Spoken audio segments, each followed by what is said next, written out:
ॐ वागर्थाविव संवृत्तौ वागर्थप्रतिपत्तये जगतापितरौ वन्दे पार्वती परमेश्वरौ। भगवान शंकर और पार्वती शब्द और अर्थ की भांति दोनों एक में ही मिले हुए हैं। और जिस तरह से जल में तरंग होती है, ऐसे शिव और पार्वती, शिव और शक्ति, तो हम दोनों की वंदना करते हैं। और यही सृष्टि अगोचर रूप में अनंत में व्याप्त है और वहां से उद्भूत होती है, यहाँ पर साकार होती है सारी सृष्टि। इसी रहस्य को हम लोग समझने के लिए आध्यात्मिक साधनाएं करते हैं, ध्यान साधनाएं करते हैं। और जब वो चेतना हमारी जग जाती है, जो हमारी आत्मा शुद्ध हो जाती है, जो हम ईश्वर से तादात्म्य स्थापित कर लेते हैं, वो माँ हमें बोध कराती है और शिव से जोड़ देती है। और शिव से जो जोड़ देती है, सायुज्य हो जाता है, तो हमको समझ आ जाती है, हम उस तत्व को, उस परम तत्व को समझ सकते हैं। तो वो परम तत्व जो हमारी आंख बंद होती है और फिर ये तंद्रावस्था में फिर हमको दिखाई पड़ता है। आंख बंद हुई, झलक दिखाई पड़ गई उस ईश्वर की, आने वाली घटनाओं की, भूत वर्तमान भविष्य की।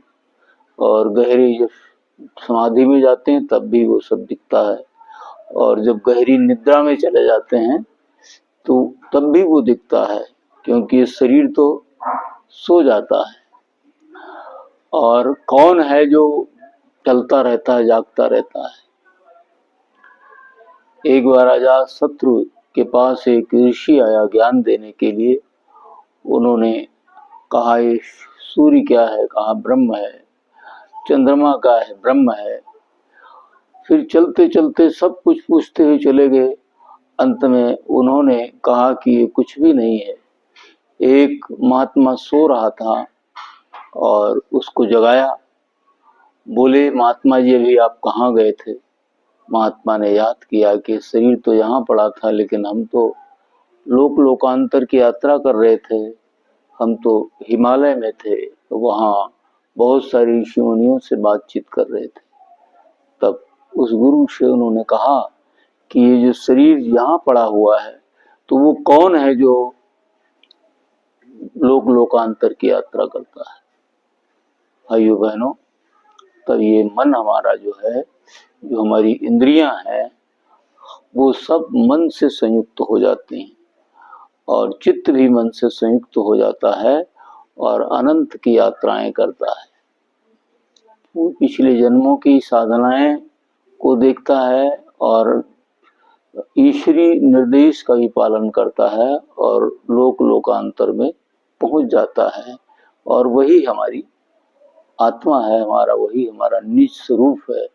और वो निज स्वरूप अनंत में फैला हुआ है और उसको हम देखते हैं। और वो जब चंद्रमा है, सूरज है, सूरज के बाद भी और भी महासूरत है, फिर शिवलोक है, ब्रह्मलोक है, फिर उसके बाद एक बिंदु लोक है। और वो बिंदु अनंत में फैला हुआ है।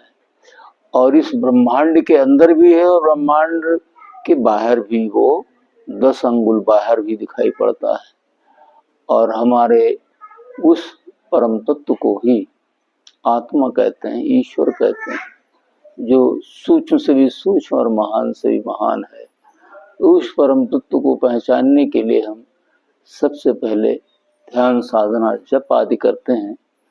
और ये हमारी माँ दुर्गा है, जो हमें हर जन्म में वो बोध कराती है कि तुम्हारा यहाँ जन्म हो गया है, तुमको ये काम करना है, ये नहीं करना है। तो ये हमारे जीवन का जो लक्ष्य है उसको निर्धारित करती है और हमें सही रास्ते पर चलाने लगती है। यदि हम ना चलें प्रमादवश और भी कुसंस्कारवश, तो वो हमें घसीट कर उसी रास्ते पर ले जाती है। इसीलिए धियो यो न प्रचोदयात्। ओम भू भुव स्वः, ओम वो परमात्मा तीनों लोकों में भू भुव स्वः, आकाश धरती आकाश पाताल सब कहीं विद्वान है। तत् वो कैसा है, सवितु वरेण्यम, जो उगता हुआ सूरज है वो सवितु जैसा है तो वो अनंत में फैला हुआ, और वो वही वर्ण करने योग्य है, उसी वही आराधना करने योग्य है। भर्गो वो हमारे सारे पापों को नष्ट कर देता है, कुसंस्कारों को नष्ट कर देता है और शक्तियों को भर देता है। देवश्य वो हमको देवता बना देता है, अच्छी प्रवृत्ति अच्छे संस्कार हमारे अंदर आ जाते हैं। धीमहि हमारी बुद्धियां जागृत हो जाती हैं, अनेक प्रकार की सामर्थ्य शक्तियां जो मस्तिष्क में भरी पड़ी हैं, इसके अंदर अनंत ब्रह्मांड से जुड़ने की सामर्थ्य, वो जब जग जाती है तो जुड़ जाता है।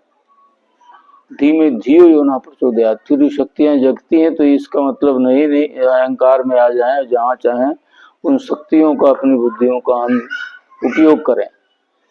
माँ कहती नहीं, आप इसका सदुपयोग करिए। धियो योना प्रचोदयात्, वो स्वयं उंगली पकड़ करके रास्ता दिखाती है, सही रास्ते पर ले जाती है, जिससे साधक की भक्त की दुर्गति ना होने पाए। नहीं पाप होगा फिर दुर्गति होगी, क्योंकि अवश्य में भोक्तव्यम कर्म फल शुभाशुभम, तो उन गलत कर्मों से बचाती है और सही रास्ते पर चलाती है। इसलिए ये माँ दुर्गा है जो दुर्गति को नष्ट कर देती है, हमारी सदगति को प्रदान करती है, यही दुर्गा है। तो सर्वमंगल मांगल्ये श्री सर्वादि साधिके शरण्ये त्र्यंबके गौरी नारायणी नमोस्तुते। सब लोग इसको सुने और आगे हम स्वप्न विज्ञान पर आगे वीडियो बनाएंगे। ओम नमः शिवाय। सबका भला हो, कल्याण हो। ओम।